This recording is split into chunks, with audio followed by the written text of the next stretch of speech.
26 मार्च 1971 को पूर्वी पाकिस्तान टूट के बना था बांग्लादेश, जो कि उस टाइम की हमारी प्रीवियस प्रधानमंत्री श्रीमती इंदिरा गांधी जी ने उस टाइम पे जो प्लानिंग करी, जो सोचा, उस टाइम की जो परिस्थितियां रही कि पूर्वी पाकिस्तान हमारा सिरदर्द बना हुआ था, उधर से पश्चिमी पाकिस्तान, इधर से पूर्वी पाकिस्तान, बीच में हम फंस गए हैं और दोनों तरफ से सिरदर्दी, तो क्यों नहीं सिरदर्दी को मिटाया जाए, इस पूर्वी पाकिस्तान को अलग करके पश्चिमी पाकिस्तान से इसको अलग से एक राष्ट्र बना दिया जाए। तो उस मौके पर भारत की जो सेना ने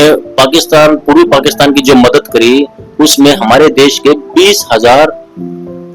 सैनिक शहीद हुए थे, 20,000 परिवार उजड़ गए थे और पता नहीं बांग्लादेश में कितने ही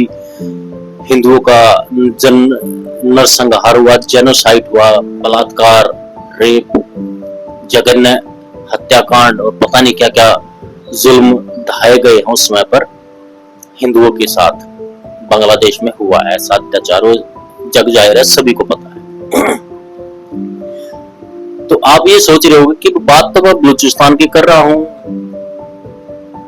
शुरू में मैंने बताया भी बलूचिस्तान के बारे में, शुरुआत ही बलूचिस्तान से की, उसको दुश्मन भी बता रहा हूं, लेकिन इधर मैं पूर्वी पाकिस्तान जो पहले था, अभी बांग्लादेश है, उसका जिक्र क्यों कर रहा हूं बार बार। तो मैं आपको ये बताना चाहूंगा दोस्तों कि आज नहीं तो कल, चाहे 1 साल में या 5 साल में, पाकिस्तान टूट के 2 या 3 टुकड़ों में बिखर जाएगा। हालात कुछ ऐसे ही हैं, क्योंकि इसको बिखेरने में अमेरिका का भी इंटरेस्ट है, भारत का तो खैर है ही है, चाइना का हो सकता है ना हो। तो दोस्तों, बलूचिस्तान अगर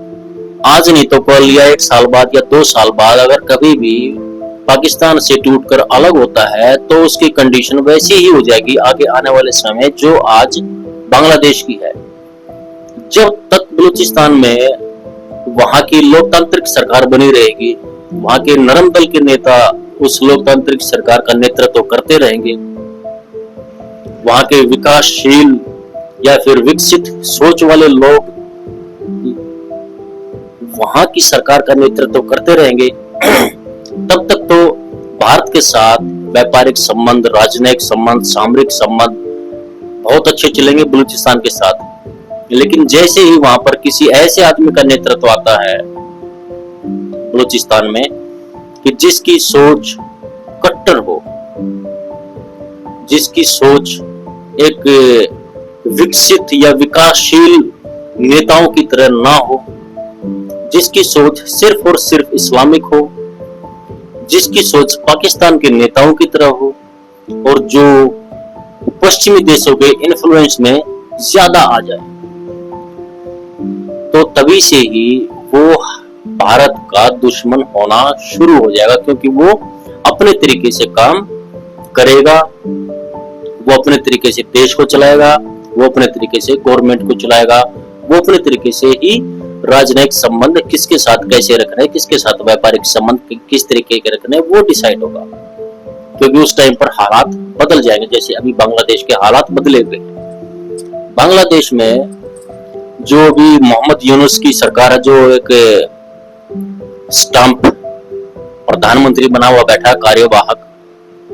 अमेरिकी सपोर्ट से,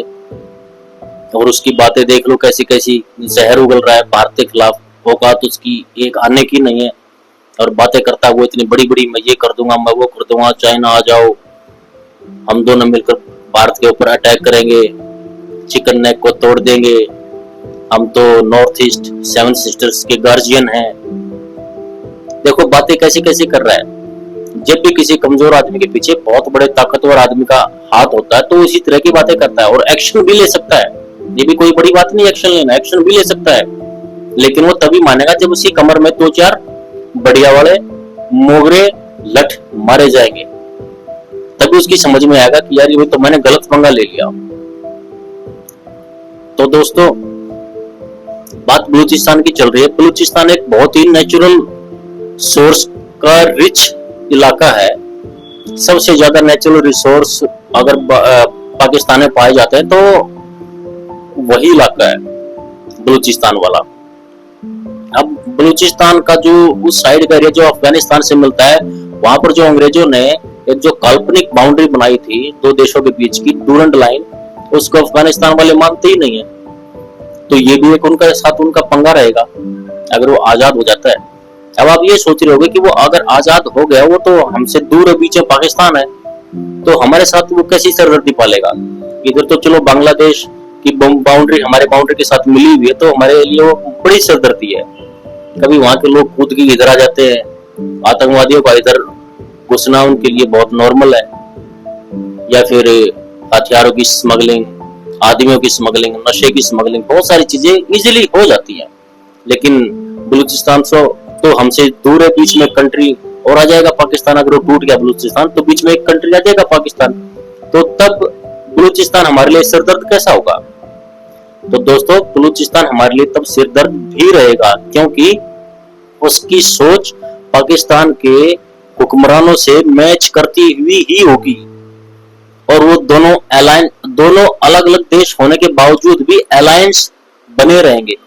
जैसे आज बांग्लादेश पाकिस्तान का अलायंस बना हुआ है, पाकिस्तान की ISI बांग्लादेश में घुस के बांग्लादेश के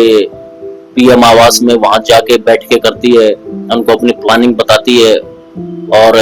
उनका हर तरीके से साथ दे रही है भारत के खिलाफ, CIA के साथ मिलके या फिर उधर चाइना के साथ मिलके। तो सेम हाल वही होगा अगर बांग्लादेश की तरह बलूचिस्तान में कट्टरपंथियों की सरकार बनती है, अमेरिका या फिर चाइना समर्थित सरकार बनती है, तो पाकिस्तान और बलूचिस्तान के विचार एक जैसे हो जाएंगे। वो एक तरीके की सोचेंगे और एक जगह ही बैठकर, एक ही टेबल पर बैठकर भारत के खिलाफ प्लानिंग करेंगे। वो उस टाइम पे ये भूल जाएंगे कि हम भारत की ही हेल्प से बलूचिस्तान अलग हुआ है। जैसे आज बांग्लादेश भूल चुका है कि भारत की वजह से बांग्लादेश को एक अलग राष्ट्र का दर्जा मिला। तो दोस्तों यही सब हालात आज नहीं तो कल, चाहे अगर बलूचिस्तान आज ही आजाद हो जाता है तो आज के आने वाले समय में आप देखोगे, चाहे वो आने वाला समय 10 साल बाद हो, चाहे 25 साल बाद हो या 30 साल बाद हो, लेकिन वो समय जरूर आएगा कि जब बलूचिस्तान हमारे लिए एक नया सिरदर्द, एक नया दुश्मन बन के खड़ा हो जाएगा। दोस्तों वैसे तो अफगानिस्तान आज हमारा मित्र है, क्योंकि अफगानिस्तान को भी मान्यता की जरूरत है, वहां की तालिबान सरकार को, अफगानिस्तान को बहुत सारी सपोर्ट की जरूरत है, वहां की तालिबान गवर्नमेंट को। हालांकि अफगानिस्तान पाकिस्तान से खैर खाया हुआ देश है, उन दोनों के आपस में बनती नहीं है कुछ वजहों के साथ, लेकिन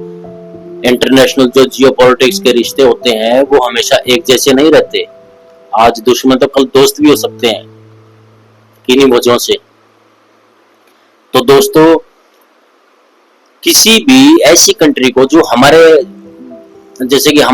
हमारे देश की जो रफ्तार है, GDP की जो रफ्तार है, जिस तरीके से हमारा देश अभी फटाफट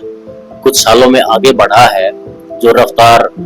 प्रगति की पकड़ी है, उस रफ्तार के बीच में बैरियर बनाने के लिए ही बांग्लादेश को डिस्टेबलाइज किया गया। खैर उसके तो बहुत सारे कारण रहे हैं, लेकिन उसका एक कारण ये भी है कि बांग्लादेश डिस्टेबलाइज रहेगा, उसका असर भारत के ऊपर जरूर आएगा। उधर से पाकिस्तान डिस्टेबलाइज रहेगा, उसका असर भारत के ऊपर तो रहता ही है। लेकिन दोस्तों अगर भारत बांग्लादेश की तरह बलूचिस्तान को अलग ना करवाकर सिर्फ एक दिखावा करता रहे कि हम लोग आपको सपोर्ट कर रहे हैं, पैसा भी दे रहे हैं, हथियार भी दे रहे हैं, अफगानिस्तान के थ्रू जो अफगानिस्तान में बुरी तरह से पीट पिटा के अमेरिका भागा है अपने हथियार वगैरह छोड़ के, वो ऐसे ही नहीं भागा है, उसकी बड़ी लंबी प्लानिंग रही है। वो अपने हथियार लेके जा सकता था, करोड़ों की तादाद में वहां पर गन्स छोड़ के गया है, गन्स करोड़ों की तादाद में, अपाचे हेलीकॉप्टर छोड़ के गया है जो तालिबानियों को तो चलाना भी नहीं आता, टैंक छोड़ के गया है, टैंक को तो खैर चला लेते हैं, टैंक छोड़ के गया है।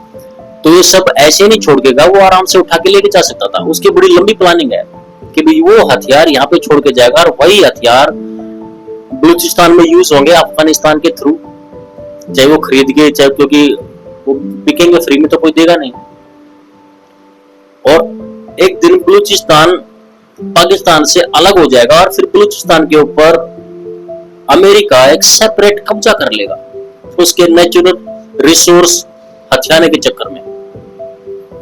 लेकिन दोस्तों, अगर भारत कुछ ऐसा करता है कि सिर्फ बलूचिस्तान को ये दिखाता रहे कि हम आपके साथ हैं, लेकिन कभी इतना सीरियसली साथ ना रहे, पैसे से भी हेल्प कर दे, हथियारों से भी हेल्प कर दे, लेकिन उसको आजाद ना होने दे, पाकिस्तान को ना टूटने दे, पाकिस्तान को एक ही रहने दे, तो पाकिस्तान की आधी ताकत तो बलूचिस्तान को हमेशा संभालने में ही लगी रहेगी। क्योंकि बलूचिस्तान में तो ग्रहित जैसे हालात हमेशा ही रहेंगे जब तक वो आजाद नहीं हो जाता। तो पाकिस्तान की आधी कमर तो वैसे ही बलूचिस्तान वाले तोड़ देंगे। वहां के इतने तो हम लोग नहीं मार पाते, उनके सैनिकों को जितने बलूचिस्तान वाले उड़ा देते हैं हर रोज। पता चलता है आज भी 14 सैनिक उड़ा दिए उन्होंने। तो ट्रेन भी हाईजैक करी। ट्रेन कितनी बड़ी होती है, कितने आदमी होते हैं उसमें, ट्रेन हाईजैक करना कोई छोटी बात नहीं होती। तो दोस्तों, बलूचिस्तान को मैं मानता हूं आजादी ना दिलवाकर सिर्फ आजादी का उनके साथ खेल खेला जाए, आजाद ना करवाया जाए और वहां पर डिस्टेबलाइज वाली ही सिचुएशन रखी जाए, जिससे पाकिस्तान की सिरदर्दी बनी रहेगी, पाकिस्तान की आधी ताकत उसको संभालने में लगी रहेगी और पाकिस्तान का आधा ध्यान बलूचिस्तान की तरफ रहेगा। हालांकि वो पूरी कोशिश करेगा कि भी उसका पूरा ध्यान भारत की तरफ हो, लेकिन वो चाहकर भी अपना पूरा कंसंट्रेशन भारत को डिस्टेबलाइज करने में नहीं लगा पाएगा, छुटपुट हरकतें करेगा। नहीं तो उसकी मोस्टली ताकत बलूचिस्तान को संभालने में ही लगी रहेगी। अगर हम इस चीज में कामयाब हो जाते हैं कि जैसे कि बलूचिस्तान अलग होने के लिए तड़प रहा है, वहां सिचुएशन ग्रही जैसे हो गए, वैसे ही पाकिस्तान के एक दो और इलाकों में कुछ ऐसी स्थिति अगर की जाए, खैबर पख्तूनख्वा इलाके में की जाए, सिंध प्रांत में की जाए, इसी तरह की, हालांकि शायद पंजाब में तो नहीं हो पाएगी, लेकिन सिंध में हो सकती है, खैबर पख्तून में हो सकती है। अगर बलूचिस्तान जैसे हालात इन इलाकों में भी किए जाएं, तो पाकिस्तान तो गृह युद्ध की चपेट में तो यूं ही आ जाएगा। वो सालों साल चलता रहेगा ऐसा ही, 20 साल, 30 साल, 50 साल ऐसे ही निकल जाएंगे उसके। और तब तक तो 50 साल में हमारी प्रगति आज यहाँ है, तो 50 साल बाद सोचो हमारा देश किस लेवल पे खड़ा होगा विकास के, प्रगति के, जीडीपी के। तो दोस्तों, अगर आपको मेरी ये सब बातें जो मैंने आपके साथ डिस्कस करी हैं, अगर आपको ये लगा हो कि मैं ठीक बोल रहा हूँ और मेरी जो चिंता है जायज है, और जो मैंने समाधान बताया है कि पाकिस्तान को उसी में ही उलझाए रखो, डिस्टेबलाइज सिचुएशन वहां रखी रखो और बलूचिस्तान को आजाद ना होकर उसको सिर्फ उसका भरोसा दिलाया जाए कि हम आपके साथ हैं, लेकिन उसको आजाद ना करवाकर वहां पर गृहित जैसे हालात ही रखे जाएं। अगर आपको लगता है कि मैं ठीक बोल रहा हूँ, मेरी सलाह ये ठीक है, मैं ठीक तरीके से सोच रहा हूँ, तो प्लीज कमेंट बॉक्स में जाके अपनी राय दें और मुझे बताएं कि क्या मैं ठीक बोल रहा हूँ या गलत बोल रहा हूँ, या फिर आपके मन में कोई और सुझाव हो, विचार हो, तो प्लीज मुझे मेरे साथ शेयर करें। और अगर आपको मेरा ये एपिसोड अच्छा लगा हो, मेरा सेशन अच्छा लगा हो, मेरी बातें ठीक लगी हो, तो प्लीज सब्सक्राइब करें और इसको लाइक भी करें दोस्तों, ताकि मेरा हौसला बना रहे और मैं आगे भी आप लोगों के लिए इस तरह के ज्ञानवर्धक वीडियोस बनाता रहूं। जय हिंद दोस्तों।